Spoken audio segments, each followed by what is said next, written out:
Righto team, it's time to join Griffo and I in this episode of Funny Business. Poorly named, I'd have to say, given we are talking about how to cope when business is anything but funny. Well, I said, welcome to a small business marketing show, where successful small business owners share their souls to take your marketing straight to the lead. Now, here's your host, Mr. Timbo Reid. Welcome back, listeners, to another episode of Australia's #1 marketing show. I'm your host, Timbo Reid. You, so much more importantly, are a motivated business owner ready to crank out some great marketing, and that is exactly what we do around here. If you are a new listener to this show, you have entered a space where your marketing is about to take your business to a whole nother level. And we are very kindly brought to you today by the good folk at Net Registry, who get your online marketing sorted. A little bit more on them in a minute. As well as 99 Designs, the world's largest graphic design marketplace, where you get a design you love guaranteed. Gotta love that. Hey, big show today. Australia's #1 small business author, Andrew Griffiths, joins me, and we throw around some strategies for keeping your business running during a crisis. I tackle a listener question about social media links, about my social media links actually. I share an amazing result a listener and coaching client of mine has had. Mind-blowing. Hashtag mind-blowing. I've got an inspiring marketing quote from that celebrated marketer, Martin Luther King. Plus, we'll have a little check-in. So much to cover, so little time. As per usual, there is marketing GOLD dripping from the ceiling over here at Small Business Big Marketing HQ. So let's get stuck right in. Join the Small Business Big Marketing community and have your marketing questions answered by other motivated business owners, including Timbo, over at crankmymarketing.com. Righto, time for a check-in. How are you going? How's business? Cranking? I've still got the man flu. Yep. But with the man flu comes more time to read. I've had to put my feet up, which I don't normally do. Right now, I am reading the biography of Keith Richards, Rolling Stone kind of guy. Very interesting. It's kind of a biography, as you would imagine, about music, but he does make the point that he did the hours. There's a couple of pages in it where he just talks about doing the hours when he was a young bloke, out of school, when everyone else was out partying.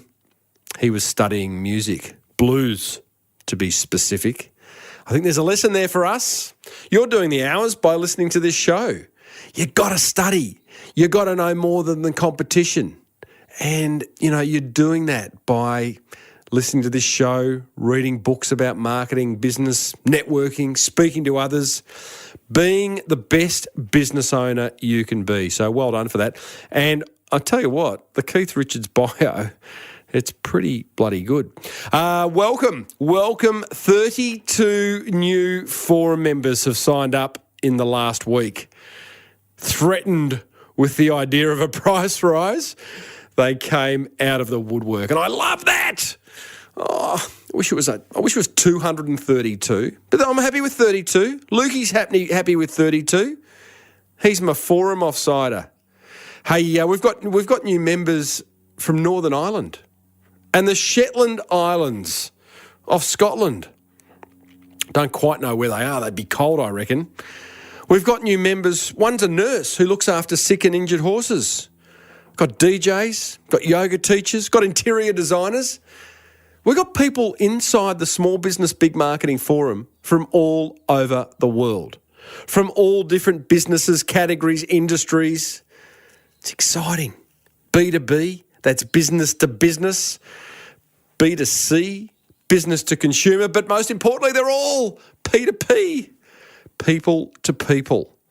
But seriously, guys, welcome all 32 new members in the last week. It doesn't mean you can't still join. It's $69 a month.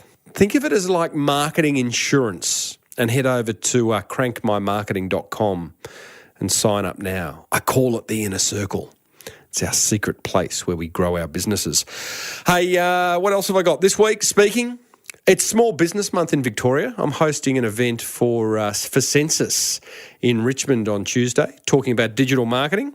And I'm off to Perth on Thursday for a job on Friday for ConnectWise, talking to some IT kind of guys, giving a helpful marketing keynote and running a 1-hour workshop on podcasting. Big news next week. I'll be speaking at a podcasting conference in Australia later this year. Happy with that. What else have I got? Oh, what about? It's been a big week. Despite the fact that I've had man flu, I have man flu, it has been a big week. So I am going to go on a little bit today. Stick with me. Big responses to the last 2 episodes with David Warren about outsourcing. You know, every now and then you feel like you've hit pay dirt, or you've hit the oil. I think David's done that with his outsourcing solutions. If you haven't listened to episode, I think it's 254 and 255, then they're great stories and great insights into how to successfully outsource, specifically to the Philippines. As I said, I'm going on one of his tours on September 21, 3-day tour, and there's been a number of listeners who have booked. Thank you for that. There's been a number of listeners who have just, in fact, David, he's spending the next week. I just spoke to him before I hit record today. He has got a lot of phone calls with listeners in the coming week about helping them start their outsourcing journey. To get more stuff done with less, without breaking the bank. It's exciting times. So head over if you want to make contact with David. Maybe you want to come on one of these outsourcing tours to the Philippines. But even if you don't, even if you just want to put an outsourcing team together of, whatever, VAs or bookkeepers or designers, whatever it may be, head over to rockingtheboattours.com because that's where you can make contact with him. And tell him Timbo sent you. I hope it's been a great week for you. Next week, I think it's just going to get better and better. Stick with me here. Let's get in a huddle and just agree, look each other in the eye and say, you know what? Every week going forward, my business, your business is going to grow exponentially. Support for this show comes from 99 Designs, where dozens of designers compete to deliver a fast, affordable design you'll love. Speaking of love, their big cheese, Patrick Llewellyn, recently compared 99 Designs to a dating site. We really think of contests almost like the dating paradigm. You go to a nightclub, it's noisy, there's a lot of people to meet, you get to meet a lot of people, and if you're lucky, at the end of that process, you might meet someone, right? And then you go on and have dates. And so a contest is kind of like that paradigm. You put up your proposal, lots of designers submit their ideas, and then you start to whittle down to a few of the ones that really resonate with you. And then ultimately you pick one of them. And once you've picked that one designer, the chances of you going on to work with that designer to get other things designed is actually very high. 99 Designs, where love is in the air. For a free $99 upgrade on your first design, visit 99designs.com/Timbo. Get on Timbo's mailing list over at smallbusinessbigmarketing.com. Hey, now I've got to share this wonderful, wonderful email I received from a long-time listener and a marketing coaching client of mine. I won't mention names, but there is massive learning here, team. Massive, massive learning. Listen to what this guy has done and go and apply it to your business right now. He says, Timbo, I thought I would share this one with you. This happened since I've been taking more of an interest in marketing after listening to your podcast. I have now taken a different tack when quoting or pitching to potential customers. Our customers are many and varied and all with different problems. Welcome to the world. It's definitely not a one-size-fits-all industry. This happened in a meeting with a very big corporate prospect recently. Me on one side of a big boardroom table, 4 of them on the other. Oh, gee, they brought the army. They started with so, what is it you guys do? I know you sell stuff, but what makes you so special? So, I started with, I'm not here to talk about me. What's your problem? Them. Silence. Me.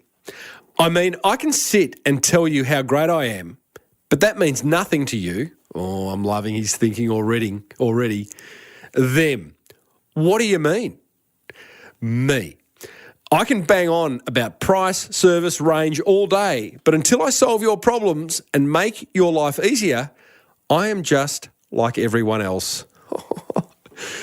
Oh, I get excited when I read stuff like this. Them. Well, we do have some issues at the moment. Me.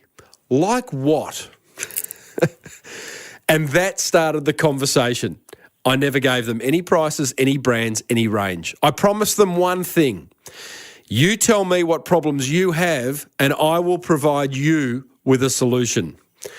He then goes on to say, so that led into some supply problems they were having with other suppliers. We ended up cutting their lead time down from 6 weeks to 6 hours. That's problem solving right there. Love that. We started off by supplying just one product. Now, business with them has grown. And we supply about 300 SKUs. There's an acronym. That would be stock keeping units. They are now our best customer. And then this listener goes on to talk about how this approach has led to even more referrals. How good's that? Hey, the lesson there is we are all problem solvers. You've heard me talk about that before. I talk about a lot in the forum.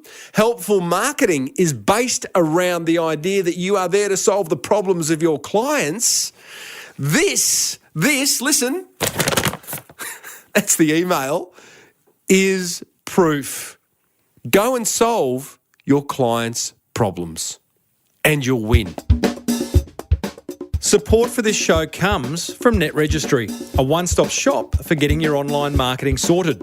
Verity Ma, their Chief Marketing Officer, recently told me this story of a very happy mechanic. So one of my favourite stories of customers that I heard was a salesperson was talking to a mechanic and he was talking about what sort of email he would like to have and what kind of hosting, whether he wants cloud or cPanel hosting. And the mechanic just said, look, I don't care, build my website, here's my phone number, make my phone ring and send me the bill. And that was the last we heard of him. He didn't provide us content. He didn't provide us any details about his business. We had his contact details. We wrote all the content and we just got his phone ringing and sent him the bill. Net Registry, where happy mechanics go to grow their business online. Visit netregistry.com.au or give them a buzz on 1300 638 734. And tell them Timbo sent you. Get on Timbo's mailing list over at smallbusinessbigmarketing.com. Griffo. Timbo. How are you, mate? Mate, I'm close to death. You and me both. Close to death. How have we managed to pull this episode together with man flu? I don't know. I certainly know that I'm not getting any sympathy from around here, so that's why I called you. We didn't have an episode planned. We just needed some loving. We needed some loving as survivors of... well, we haven't survived yet. Let's not get preemptive about this. This could go anyway. We might not make it. Listen, I don't know. I've never had a baby, but man flu, is it like giving birth? Is it that? Why are you asking me? You read into that what you like, hey? Just stirring the pot, ladies. Just stirring the pot. Hey, matey, I reckon we get stuck into this. This is like looking at this topic, one could argue that it's a little somber. How to stay productive in business during a crisis. Mm-hmm. Somber? Let's look for gags along the way. To just lighten things up a bit lighten when we're talking about dealing with crisis. Okay, yeah. Yeah. It is a bit somber. But it's a good topic to talk about. We all have to deal with crisis at some stage. So if you don't deal with it right, well, maybe things do get more somber. Correct. You lose your business. Well, and let's define crisis, because in the context of this question about how to stay productive in business during a crisis, we're not talking about losing a staff member. We are talking about the proverbial hitting the fan, either in one's personal life or business life, yeah? I think so. Maybe you lose that big client, lose a contract. Death in the family? Death in the family, absolutely. Illness, business owner. Man flu. I mean, this is why we're doing this topic. Exactly. Is there a more relevant topic to be talking about now? I don't think so. But when you mix them all together, I kind of think of it maybe as anything that could actually risk our business. We might have lose our house kind of thing. Same thing. Yeah. Realistically, a crisis which is serious enough that it has big ramifications. Okay, good definition. So we've both got quite a few points of how to get through this. What's your first one, mate? Are you keeping your powder dry, or are you leading with the big gun? I always keep the powder a little bit dry, but I have personally, I've certainly dealt with some crisis in business and personal crisis, health issues, death in the family, all those kind of things. So always while I've been self-employed, I kind of really thought back about those times. What did I do? Because I remember just how challenging they actually were. And I think one of the things that I found really important for me was to establish new routines and rituals for when I'm going through this crisis period. So, for example, I might have had my routines and rituals beforehand that used to, get stuff done and all the rest of it. But all of a sudden, when there was a death in the family, it really impacted me very hard. My sister had died quite suddenly. And for me, it was like, okay, I felt like I was falling apart and I needed to really do something pretty significant in the business. So I knew that I had to do something like, I'd taken some time off, but I was back at work. But I made a point of every hour I would go for a walk around the block of this office building where I was, just simply to kind of just get out in the sun, just to take my mind off and walk around and compose myself and kind of get back. And I found that ritual, having that normality of having a ritual, was actually very, very peaceful, and it certainly helped me to just get my act together. For whatever reason, I had that 5-minute breather every hour. To even find the headspace to make the decision to take a walk around the block every hour, that's pretty good, because often in a crisis we look, well, there's that saying, we lose our heads, and to think straight is really, really hard, and you almost need someone, I remember my old man died when I was working in corporate, so I was in a job as opposed to running my own business. But I do remember becoming quite manic. It was my way of masking. I actually went into work the next day, and it was reflecting back, it was my way of kind of not accepting that it had happened. Sure, but I did have my boss at the time, who really kind of just said, he sat me down, he said, this is what we're going to do, right? And it was good. I said, look, I actually want to stay at work. I was working in an advertising agency, and it was actually an opportunity. I got the invitations for the funeral done, and I did a whole lot of stuff, while I was there. So I said, look, I want to stay here at least for a couple of days, but it was just lovely to have that person come in over the top. And a bit of normality is the other part of that. Sometimes, as emotional a time as that must have been, there's something familiar and comfortable about your desk, about, the people around you. It's quite awkward for them, of course. People don't really know how to handle that. But if you've got someone like your boss, wow, that's wonderful to have someone like you. Yeah, it was amazing. Just on that, people around you, like during a crisis, Griffo, I wonder whether, and it may depend on the type of crisis, but we're talking to business owners in this show. Do you go and tell those around you, hey, listen, there's something going on at home, I'm not going to be myself? Do you tell clients, suppliers? Because there is a pressure in hiding behind something? There was. That's my take on it. I think it used to be that, stiff upper lip kind of thing. Personally, I think it's great when people tell you that something's going on and you can deal with it. You can help them. You can support them. I have this quite often. A supplier will ring and, say, oh, my kids are sick or whatever. Not a crisis, but a problem. At least you can deal with it. Or someone else will say, oh, look, a family member's died and I've got to deal with this for the next couple of weeks. I'd much rather that than they try and hold it together. And then you're getting irritated with them and adding pressure to them because they're dropping the ball and not doing a good job. I think we're much more mature these days, and we're much more able to help other people. If we know. If we don't know, we try and fudge our way through it. There will be business owners listening to this going, I could never say that to my staff. I could never open up like that. I wonder whether... Well, I'm guessing. I wonder whether, therefore, the question is, are you creating the type of environment at work that is the best environment? Absolutely. I mean, I found in the times when I've had crisis and I've told my staff and I've said to them, guys, I need your help. I need you to step up. Yeah. And because I'm kind of falling apart.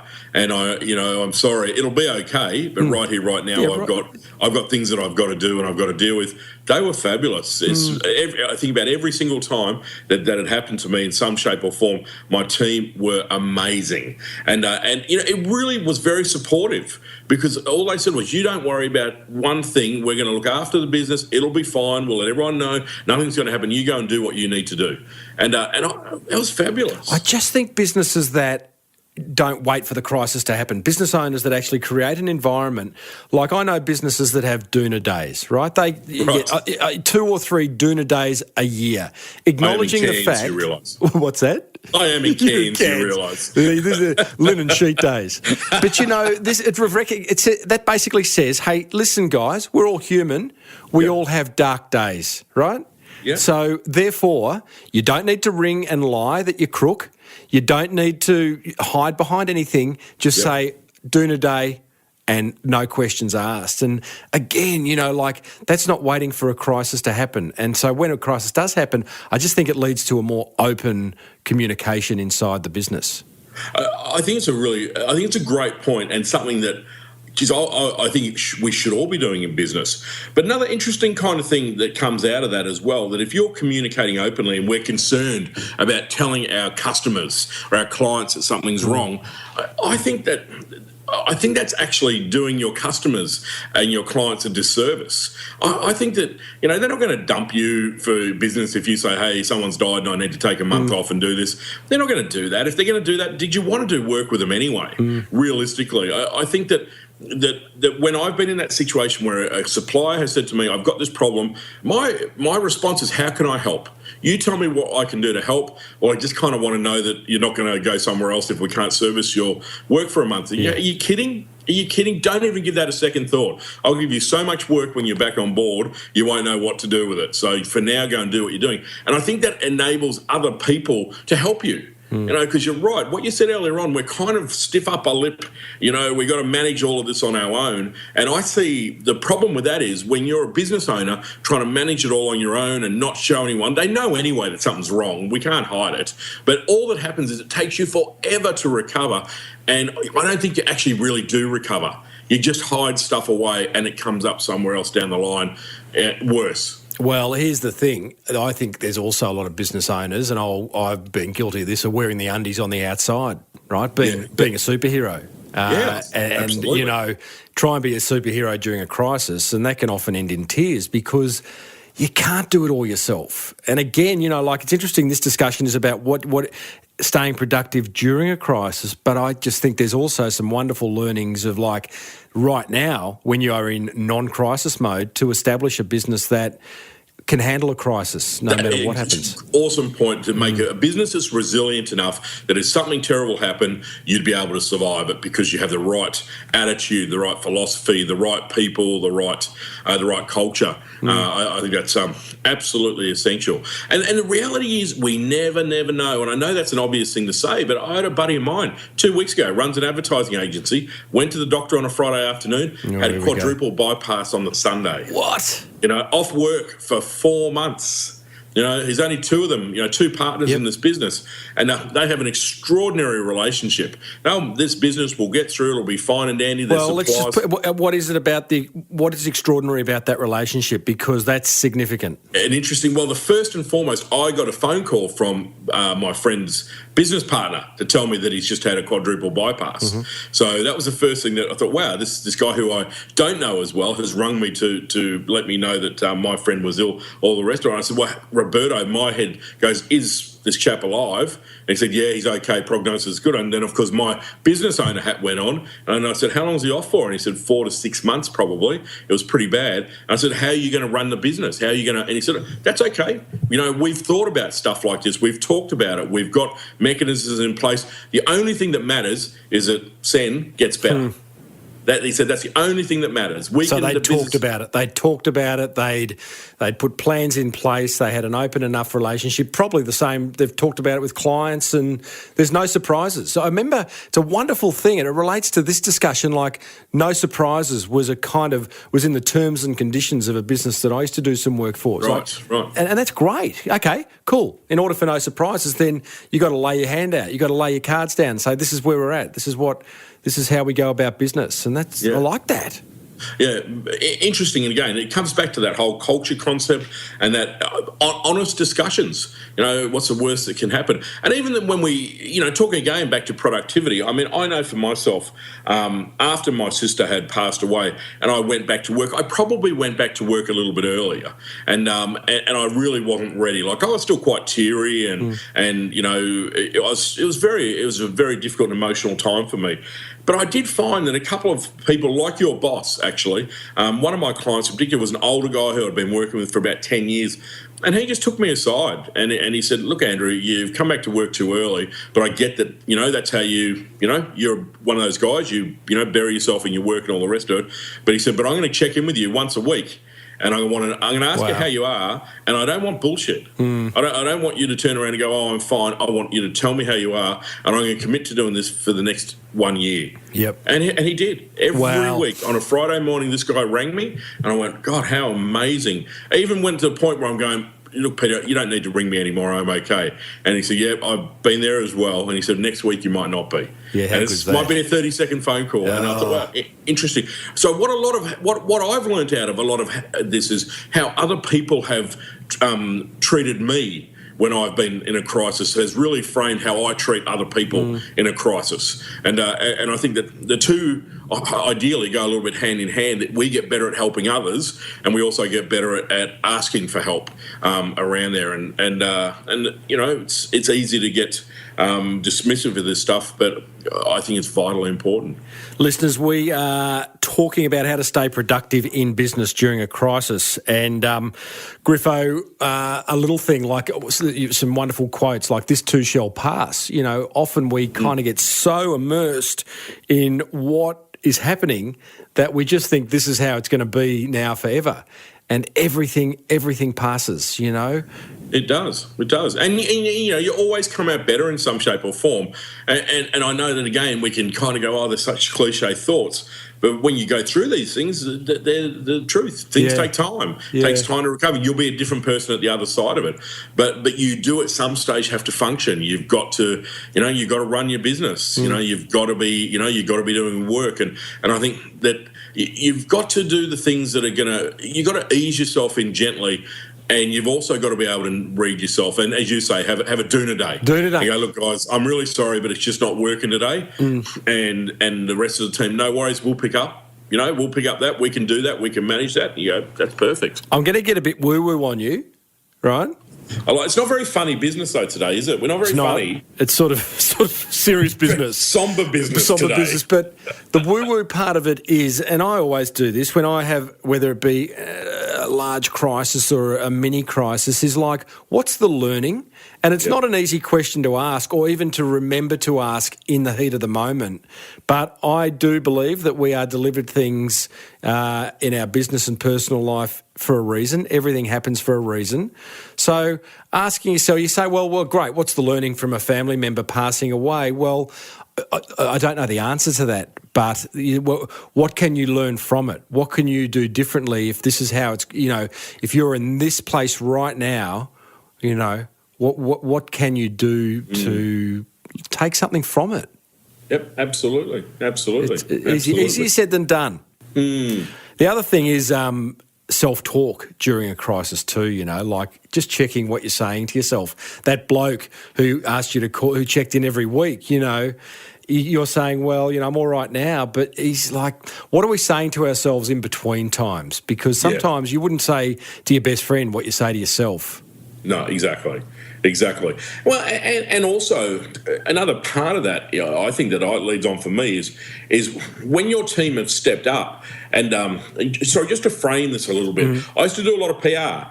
And one of the areas that I did PR was in crisis management. So we had to deal with things like plane crashes, death on, in a workplace, people killed in industrial accidents, companies going broke, that's a crisis and all the rest of it. But you had to deal with those things. And normally, like a death in a workplace was the worst of the worst, of course. Mm-hmm. And the entire business comes to a standstill. It's complete shock. Everyone is in shock. Or an employee dying suddenly, not of an accident, but of, a heart attack or something.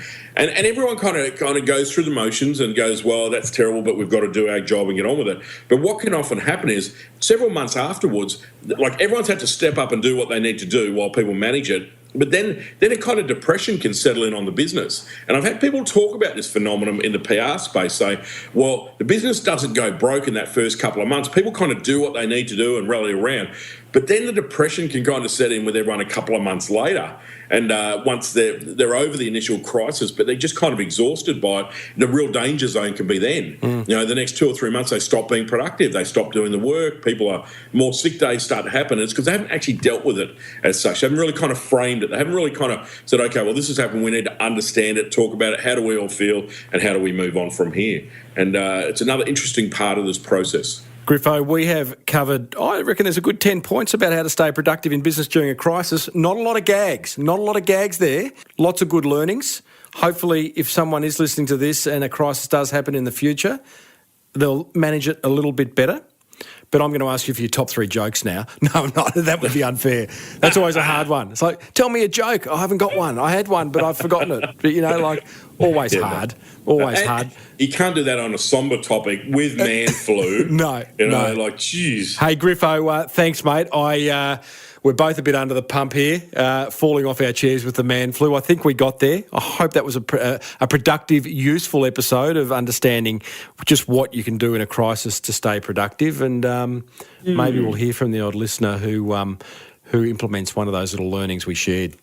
And maybe another thing people get out of it, though, is how to help other people that are going through a crisis as well. And so it might not just be you going through a crisis, but it's someone who you're working with or maybe that'll help. So just to be clear there, it's not all about me? No. Well, most of the time it's about me, right? But I'm happy to share the stage. Thanks, buddy. Good on you, mate. Thanks, Timbo. Thanks, folks. Righto. Did you find that helpful? I reckon it was helpful. It just wasn't that funny. And funny for me is a criteria I put on myself, a pressure that I unnecessarily put on myself. But I would hope that it differentiates this show from other marketing podcasts. But, every now and then you've got to have the serious conversation. So, my top 3 learnings from talking to Griffo about working through a crisis. Thanks to the very, very good folk at Net Registry who get your online marketing sorted, and the guys at 99 Designs who will get you a design you'll love, guaranteed. Now, number 1, create an open, transparent workplace where employees know that it's okay to share. That'd be a great thing to be proud of, knowing that you, the boss, have created a workplace like that. Learning number 2, look out for those around you. They may even be in the middle of a crisis right now and not telling anyone. There's a wonderful campaign in Australia called Are You OK Day, which I really like. It's generally around depression and anxiety, that campaign, but just looking out for our workers, for everyone around us, Sometimes we think, they were a bit weird towards me, but don't take it personally. They got a crisis going on. So maybe have your crisis antennae a little bit more active going forward. Learning number 3, reduce your expectations around your productivity during a crisis. Don't be so harsh on yourself. What did you learn? I would love to know.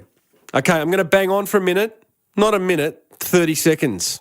Leave a comment in the show notes of this episode. The show notes are like the blog post for this episode. Head over to smallbusinessbigmarketing.com, look out for episode 256, just key that into the search box and leave a comment.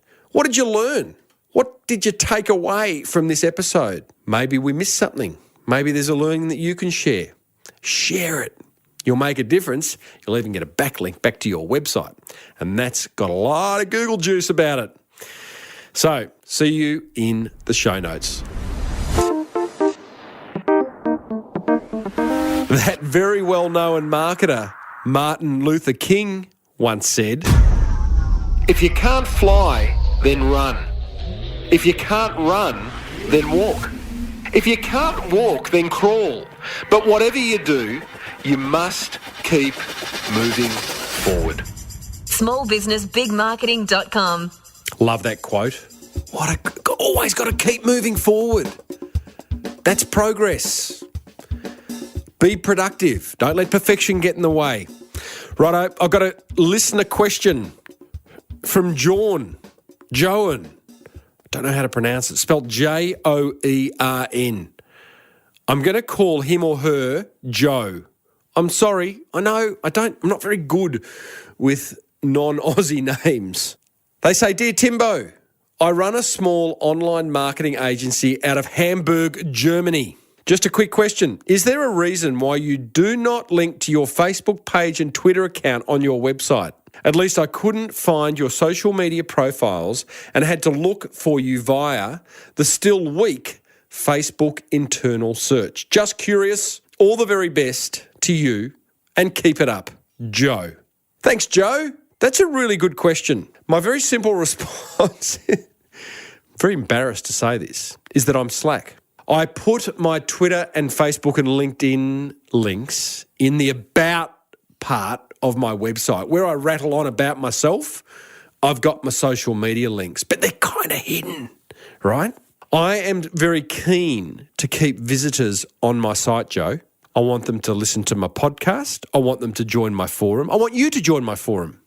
I want you to read my blogs, I should say, and I want you to join my list. So if I send you off easily to Facebook and Twitter and YouTube and all that, you'll be watching cats fall off ladders within 30 seconds. Because whilst the Small Business Big Marketing's Facebook page is kind of funny, where I share the lighter side of marketing, you know what Facebook's like. You just skip over to your timeline and the next thing you know, you're just seeing who's with who and eating what and why and all that type of stuff. That said, I have now added all my social media links, Twitter, Facebook, LinkedIn, Pinterest, Google+, YouTube, Meetup, to the footer of my website over at smallbusinessbigmarketing.com. So there was an element of slackness, an element of I just want to keep you on my website, but I found a nice little kind of midway point. So, Joe, thank you so much for your question all the way from Hamburg, Germany. And if you've got a question for me, guys, head over to the contact button on smallbusinessbigmarketing.com and you can flick me an email and I might just address it on the show. Righto. Hey, it's a long show, wasn't it? Longer than normal. I'm trying to get them down to 30 minutes. Not always easy. Needs to be as long as it needs to be, not a second more. I felt it needed to be longer today. Hey, there's plenty of marketing gold coming up. In the coming episode, I will be talking to that memory coach that I've been mentioning, who's memorised the yellow pages, and he's going to show me how to remember people's names. I am hopeless at remembering people's names. Great with faces. I've met you, but I just don't know your name. What's your name again? So he's going to help me overcome that very rude part of my existence. Hey, be sure to use Net Registry to get all your online marketing sorted. New packages they have over at netregistry.com.au/Timbo. Got a new ad for them coming out soon, which will talk about one of their wonderful do-it-yourself website packages. Do it for me, I should say. Do it for me, not do it yourself. And 99 Designs, thanks guys. You can head over there, 99designs.com/Timbo to get a design you'll love within 7 days guaranteed and a free $99 upgrade to your briefing. Gotta love that. Hey, if you do use any of my sponsors with great success, please let me know. Email me, tim@smallbusinessbigmarketing.com. If you're serious about taking your marketing to the next level, join the inner circle, the forum, over at crankmymarketing.com. And if you've got a conference coming up, then book me. I promise not to disappoint. Until next week, I'm Timbo Reid. Always have been, always will be. May your marketing be the best marketing Bye for now.